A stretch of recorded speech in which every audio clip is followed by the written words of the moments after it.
ওই, শাড়িটা সরিয়ে এখানে একটু আদর করে দেন না।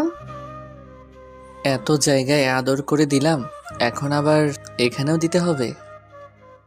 সব জায়গায় দিয়েছেন, কিন্তু এখানে মনে হচ্ছে কম আদর দিয়েছেন। প্লিজ, এখানে আরো আদর দেন। আজকে বিয়ের প্রথম রাত, আর আজকেই তোমার এত আদর চাই? আমার বরের কাছে আমি আদর চাইবো তাতে আপনার কি? আপনি আমাকে আদর দিবেন কিনা বলেন। এমন কোনো জায়গায় বাকি রেখেছি যেখানে আদর দেইনি? আমার ঠোঁটের স্পর্শ তোমার শরীরে পড়েনি, তারপরও বলছো আবার আদর দিতে হবে? আমি অত কিছু জানি না। আপনার ঠোঁটের স্পর্শগুলো আমার শরীরে পড়লে আমার কেমন কেমন যেন লাগে, মনে হয় আমি হারিয়ে যাচ্ছি। তাই আমার আরো আদর চাই। আপনি আমাকে এমন করে আরো আদর করে দিবেন। আরে বাবা, করছি তো। তুমি এত হাইপার হও কেন? আর শুধু কি ঠোঁটের স্পর্শ দিলেই তোমার ভালো লাগে? অন্য কিছু দিলে লাগে না? যা ফাজিল পোলা, সবসময় শুধু উল্টাপাল্টা কথা বলেন। একদম এসব কথা বলবেন না। আপনি জানেন না আমার মধ্যে কেমন হয়। কখনো তো বলনি তোমার মধ্যে কেমন হয়, শুধু বলছো তোমার আদর চাই। আর আজকে বিয়ে হলো, বিয়ের প্রথম রাতেই এত আদর চাচ্ছ? তাহলে এখন থেকে তো সারা জীবন আমার সাথে যখন থাকবে তখন প্রত্যেক দিন কত আদর করতে বলবে বলো? জানি না, তবে আপনার আদরগুলো আমার প্রচন্ড পরিমাণে ভালো লাগছে। আমার কাছে অন্যরকম মুহূর্ত মনে হচ্ছে। আমি প্রত্যেক দিন আপনার থেকে অনেক আদর চাই। কিন্তু কতটা চাও? কতটা মানে? আপনি সারা রাত আমাকে আদর করবেন, আমাকে ভালোবেসে ভরিয়ে দিবেন। আপনাকে ছেড়ে আমি এক মুহূর্তও ছাড়বো না। সব সময় আমাকে আদর করবেন। আমি অত শত কিছু বুঝি না। আমি আপনার কোনো বারণ শুনবো না। আরে বাবা, মানুষের তো একটা রেস্ট আছে, তাই না বলো? আর আমি এত আদর করব কি করে? আমার কি ক্লান্ত লাগবে না? নাকি আমার কষ্ট হবে না? তোমার না হয় কষ্ট হবে না, কিন্তু আমার তো হবে। কে বলেছে কষ্ট হবে না? অবশ্যই হবে। তাছাড়া কষ্ট হলেই বা কি? আপনি তো আমার স্বামী। আমাকে আদর করলে আমার বেশ ভালোই লাগবে। আর আপনার স্পর্শের ওই সুখটুকুর কাছে এই কষ্টটা তো আমার কাছে কিছুই না। আপনি যখন আমাকে আগলে নিবেন, তখন আমার কাছে মনে হবে আমি পৃথিবীর সর্বোচ্চ সুখের রাজ্যে আমি আছি। প্লিজ, আপনি আর এসব কথা বলবেন না। আমাকে সবসময় শুধু ভালোবাসবেন আর আদর করবেন, কেমন? আপনার কাছ থেকে আমার আর কিছুই চাই না। হ্যাঁ, সেটা তো বুঝতেই পারছি, কিন্তু একটা কথা বলো তো, তুমি তো বিয়ের আগে আমার সাথে দেখা করতে চাওনি কেন? আর আমার সাথে কথা তেমনভাবে কথা বলনি কেন? আর আজকে বাসর রাতে এত কথা বলছো, তখন নাকি কথা বলতে তোমার লজ্জা লাগতো?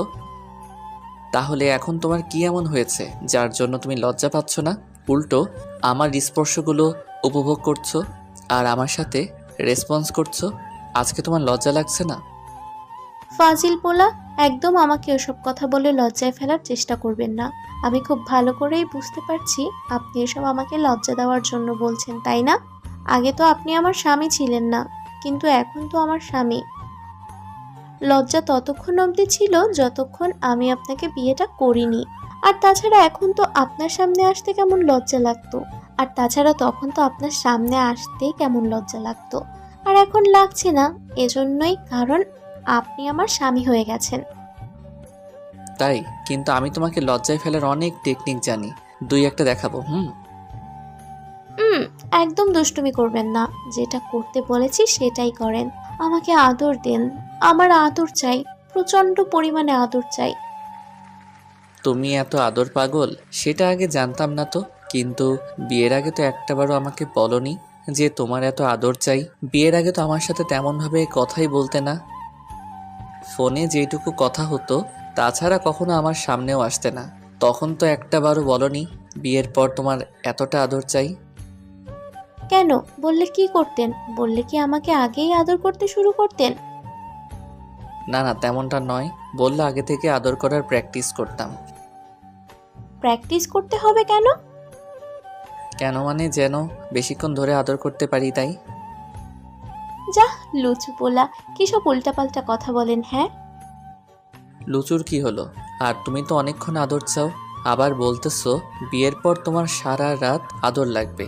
তাহলে কি এর জন্য একটা প্রিপারেশন নিতে হতো না?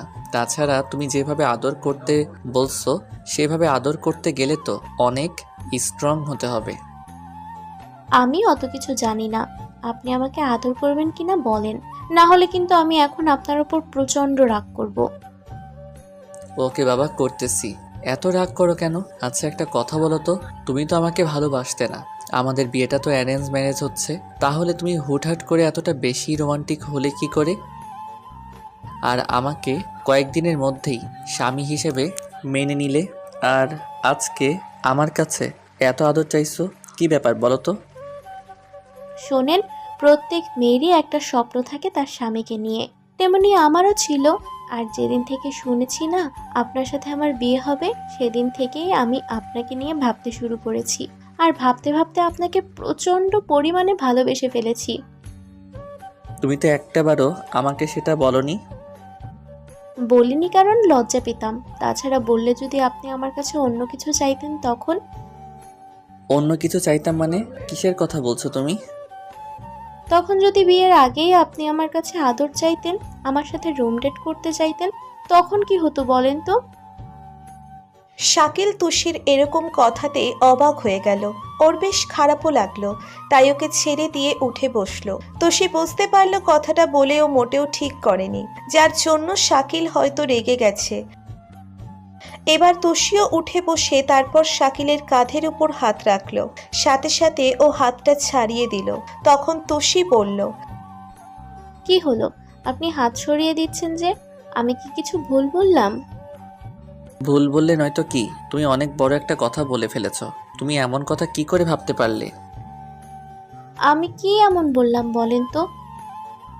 তুমি ভাবতে পারলে কি করে যে আমি বিয়ের আগে তোমার সাথে এসব করতে চাইবো? তাহলে একটাবার তোমার চিন্তাতে আসলো না, যেখানে বিয়ের আগে আমি তোমার হাতটা পর্যন্ত ধরিনি, যতবার দেখা হয়েছে তোমার থেকে দূরত্ব বজায় রেখেছি, একটাবারও তোমাকে ফোনের মাঝে উল্টাপাল্টা কথা বলিনি, সেখানে তোমার সাথে এসব করতে চাইবো? তুমি এমনটা বাজে ভাবতে পারলে আমাকে নিয়ে? দেখেন, আমি কথাগুলো এমন করে বলতে চাইনি। বলতে চাওনি কিন্তু বলে ফেলেছো, তাই না? তুমি আমাকে কী ধরনের ছেলে ভাবো সেটা আমার জানা হয়ে গেল। ছি, আমার ভাবতে অবাক লাগছে, আমার বউ কিনা আমার সম্পর্কে এমন ধারণা করে। প্লিজ, আপনি রাগ করবেন না। আমি তো বললাম কথাটা এমন করে বলতে চাইনি, কিন্তু বলে ফেলেছি। তাছাড়া এখন তো এমনই হচ্ছে, তাই না বলেন? গার্লফ্রেন্ড বয়ফ্রেন্ডের মাঝে কী সব সম্পর্ক হয় সেটা তো আপনি জানেন। এজন্য আমি কখনো সম্পর্কে জড়াইনি। ভেবেছিলাম বাসা থেকে যার সাথে বিয়ে দেবে তাকে বিয়ে করে নেব। হ্যাঁ, তাকে বিয়ে করে নিবে আর এসব উল্টাপাল্টা কথা বলবে, তাকে কষ্ট দিবে, তাই না? প্লিজ, আপনি কষ্ট পাবেন না। আমি আপনাকে কষ্ট দেওয়ার জন্য এরকম কিছু বলিনি। তাহলে আপনি কেন শুধু শুধু কষ্ট পাচ্ছেন? বাসরাতে বউয়ের মুখে এরকম কোনো কথা শুনলে যে কোনো পুরুষই কষ্ট পাবে, আর তুমি কিনা শেষ পর্যন্ত আমাকে একটা প্লে বয়ের সাথে তুলনা করলে। ছি, আমার ভাবতে অবাক লাগছে, শেষ পর্যন্ত বউয়ের কাছে কিনা এরকম একটা কথা শুনতে হলো। প্লিজ, আপনি রাগ করিয়েন না আমার কথাটা শুনেন। আমি না এভাবে কথাগুলো বলতে চাইনি। আপনি তো জানেন এখন তো এমনই হচ্ছে, তাই না? তাই ভেবেছিলাম আপনিও। আমিও কি, আমি আর 10টা বাজে ছেলেদের মতো ওরকম এসব করে বেড়াই? আমার যদি সেটা ইন্টেনশন থাকতো তাহলে তোমার থেকে আরও হাজারো সুন্দরী মেয়ের সাথে আমি রিলেশন রাখতে পারতাম, তাদের সাথে রুম ডেটে যেতে পারতাম, কিন্তু কেন করিনি জানো? কারণ বিয়ের এসব করলে হয়তো এমন একটা ধর্ষিতা মেয়েই আমার কপালে জুটতো, সেটা আমি ভালোভাবেই জানি, তাই আর দ্বিতীয়বার কোনো সম্পর্কে জড়াইনি। তাছাড়া কাউকে কষ্ট দেওয়া, কারোর সম্মান নিয়ে খেলাটা মানুষের কাজ নয়, তাই আমি সেটা করতাম না। তোমাদের চিন্তা ভাবনা দেখে আমি অবাক হয়ে যাচ্ছি। সব পুরুষকে কি তোমাদের কাছে এক মনে হয়? যেখানে তোমরা প্রায়ই বলো সব মেয়ে এক না, তাহলে সব পুরুষ কি এক হয় বলো? প্লিজ, আপনি কষ্ট পাবেন না। দেখেন, আমি তো কথাগুলো এভাবে বলতে চাইনি। তারপরও জানতাম নাকি যে আপনি রাগ করবেন, কষ্ট পাবেন। দেখেন, আমি আর কখনো এসব কথা বলবো না। প্লিজ একটু কথা বলেন আমার সাথে। দেখেন, আমি ভুল করে ফেলেছি। আপনি তো জানেন আমার বয়সটা তত বেশি নয়, তাই কখন কি বলে ফেলি সেটা নিজেও জানি না। আব্বু আম্মু তো আপনাকে বলে দিয়েছিল, তাহলে এখন আপনি সেটা কেন বুঝতে চাইছেন না? আরে তুমি কান্না করতেছো কেন? এখানে আমি কিন্তু কান্না করার মতো কিছু বলিনি। প্লিজ কান্নাকাটি করো না। তাহলে আপনি আমার উপর রাগ করে আছেন কেন? আপনি জানেন না আমি কতটা ইমোশনাল। আমি আপনি আপনার অবহেলা নিতে পারি না। আর যে কারোটা একটু নিতে পারলেও আপনারটা সামান্যও নিতে পারবো না, কারণ আমি আপনাকে প্রচণ্ড পরিমাণে ভালোবাসি। শোনো, আমি যে কোনো সম্পর্ককেই শ্রদ্ধা করি, তাই কোনো সম্পর্ককে ছোট করে দেখিনি। আর কান্না করতে হবে না। আমি অনেক কিছুই জানি যেগুলো বলি না, কিন্তু তারপরও সবটা মেনে নেওয়ার চেষ্টা করি। কি জানেন আপনি? আমি কি খারাপ নাকি বাজে মেয়ে বলে আমি তো তেমন কিছু করিনি যার জন্য আপনার কাছে খারাপ হয়ে যাব। আমি সে কথা বলিনি। আর তাছাড়া বাজে মেয়ে হলে আমি তোমাকে কখনো বিয়ে করতাম না। আমি তোমার সম্পর্কে খোঁজখবর নিয়েই তবে বিয়ে করেছি। শাকিলের কথাতে তুষি মাথা নিচু করে রইল। তখন শাকিল ওর মুখের দিকে তাকিয়ে একটু হাসার চেষ্টা করে বলল, তুমি কি ভাবো আমি কিছুই জানি না? আমি সবটাই জানি। তুমি যে তন্নির ছোট বোন সেটা আমার খুব ভালো করেই জানা আছে। তোমার ফ্যামিলি সম্পর্কে আমি জানতাম না বলে এটাও জানবো না যে তোমার বোনকে কিংবা তুমি কোন পরিবারের মেয়ে। তোমার আপুর সাথে আমার 6 মাসের সম্পর্ক ছিল। তুমি আমার এক্স গার্লফ্রেন্ডের ছোট বোন, সেটা আমার খুব ভালো করে জানা আছে। তারপর আমি সবটা জেনে শুনে তোমাকে বিয়ে করেছি। কারণ কেন জানো? ভেবেছিলাম তোমার আপু এমন একটা কাজ করলেও তুমি তার মতো হবে না, একটু অন্যরকম হবে। তার উপর খোঁজখবর নিয়েই বিয়েটা করেছি। আর সবচেয়ে বড় কথা কি জানো? তোকে দূর থেকে দেখে বিচার করতে নেই। তোমার আপুকেও করিনি, কিন্তু রিলেশনে জড়ানোর পর বুঝতে পেরেছি তোমার আপু কোন ধরনের মেয়ে। তারপর যখন সে আমার সাথে ব্রেকআপ করে দিল, তখন খারাপ লাগলেও ভেবেছিলাম যে আমার কপালে নেই, সে আমার থেকে দূরে সরে গেছে। তারপর যখন তোমার পরিবার থেকে তোমার সাথে আমার বিয়ের প্রস্তাবটা আসলো, তখন আমি জানতে পারি তুমি তন্নির বোন। তাই ভেবেছিলাম তোমার আপুকে একটু শিক্ষা দিব, এজন্য তোমাকে বিয়েটা করে নেই। আর তারপরেই আমাদের বিয়েটা ঠিক হলো, আর আজকে আমাদের বিয়েটা হয়ে গেল। আপনাকে আমার অনেক আগে থেকেই ভালো লাগতো। আমি যখন থেকে আপুর ফোনে আপনার ছবিটা দেখেছি সেদিন থেকেই আপনাকে আমার অনেক বেশি ভালো লাগতো। কিন্তু জানতাম না যে আপুর সাথে আপনার রিলেশন আছে। আপু বলেছিল আপনার সাথে নাকি তার ফ্রেন্ডশিপ। তারপর 6টা মাস আগে আপু একটা ছেলের হাত ধরে বিয়ে করে পালিয়ে গেছে আর আপনার সাথে ব্রেকআপ করে দিয়েছে। আমি ভেবেছিলাম আমি এরকম কিছু করব না, যেহেতু আপনাকে পছন্দ করি। ভালোবাসি কিনা জানতাম না। তারপরও আব্বু আম্মুকে বিষয়টা বলি, ওরা প্রথমে মানছিল না। তখন আমার একটা ফ্রেন্ডকে দিয়ে ওদের রাজি করালাম। ওরা আপনার বাসায় কথা বলল, তারপরে আমাদের বিয়েটা হলো। কিন্তু আপনি তো একটাবার আমাকে বলেননি যে আপনি আমার আপুর বয়ফ্রেন্ড। দেখো, যেটা পাস্ট সেটা চলে গেছে, ওসব নিয়ে আমি ভাবতে চাই না। আমি তো আপনার ভবিষ্যৎ, তাহলে আমাকে নিয়ে ভাবেন প্লিজ। আমার উপর রাগ করে থাকবেন না। এক্স গার্লফ্রেন্ডের বোন বলে আমাকে এভাবে কষ্ট দিবেন না প্লিজ। না পাগলি, তোমাকে কখনো কষ্ট দিব না। তোমার আপুকে ভালোবাসতাম কিনা জানি না, কিন্তু এই পিচ্চিটাকে প্রচণ্ড পরিমাণে ভালোবাসি। তুষি বুঝতে পারল শাকিলের রাগটা কিছুটা কমেছে, তাই তো ও শাকিলের কাছে এসেই বুকে মাথা রাখলো। তখন শাকিলও ওকে জড়িয়ে ধরে মাথায় হাত বোলাতে লাগলো। তারপর একটা সময় তুষি ওকে ছাড়িয়ে নিয়ে ওদের 4 ঠোঁট এক করে দিল। শাকিল তুষির সাথে কিস করতে করতে ওকে নিয়ে বিছানায় শুইয়ে দিল।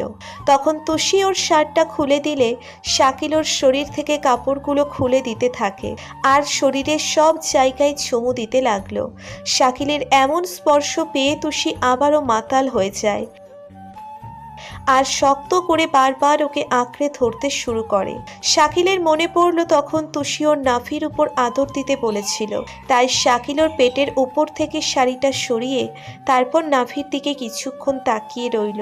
তখন তুষি ওখানে আদর নেওয়ার জন্য শাকিলের চুলগুলো ধরতেই ও একটা মুচকি হাসি দিয়ে তুষির নাভিতে বেশ কয়েকটা কিস করে দেয়।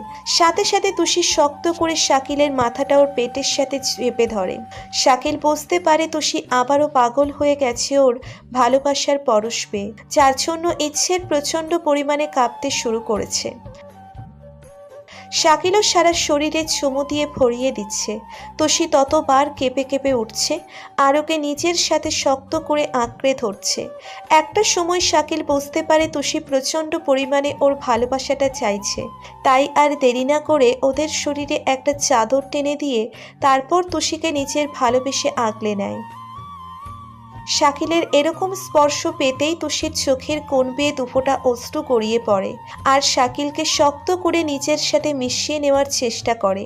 শাকিল তোষিকে ভালোবাসাতে ভরিয়ে দিচ্ছে আর ও শাকিলকে এত বেশি শক্ত করে ধরেছে যার জন্য ওর আঙ্গুল শাকিলের পিঠে বসে যাচ্ছে।